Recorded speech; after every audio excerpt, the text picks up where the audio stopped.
Eucalyptus is not a gentle ingredient. It does not blend quietly. It does not wait for attention. Eucalyptus announces itself the moment it enters a space. Most people associate eucalyptus with medicine, vapor rubs, and sharp herbal aromas, but long before it became a symbol of respiratory relief, eucalyptus leaves were used deliberately as a flavoring agent, a preservative, and a ritual plant.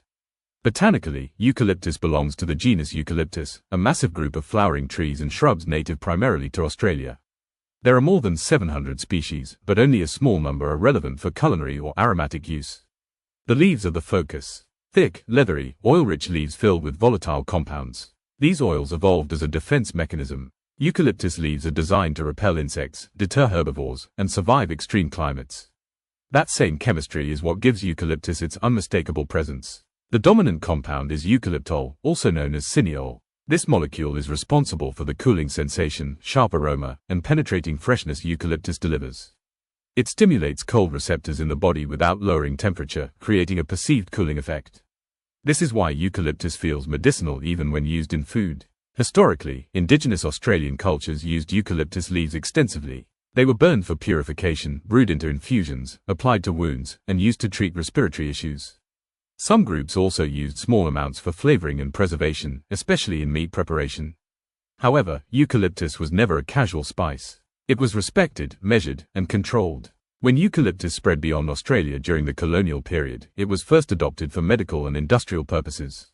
Its role in food developed slowly and cautiously. In modern culinary practice, eucalyptus is not used like basil, oregano, or thyme.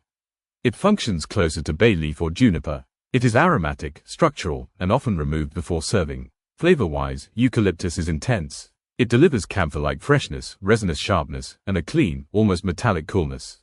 There is bitterness if overused. There is numbness if misused.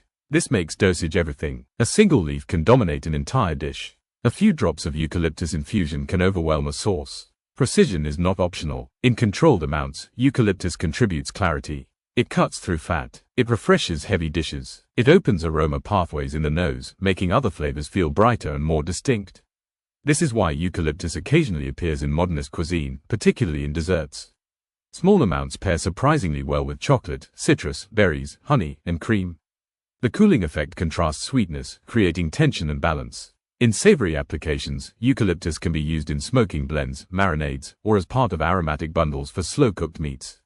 The leaf is typically used whole and removed before consumption. Eucalyptus is also used indirectly through syrups, tinctures, and infused sugars.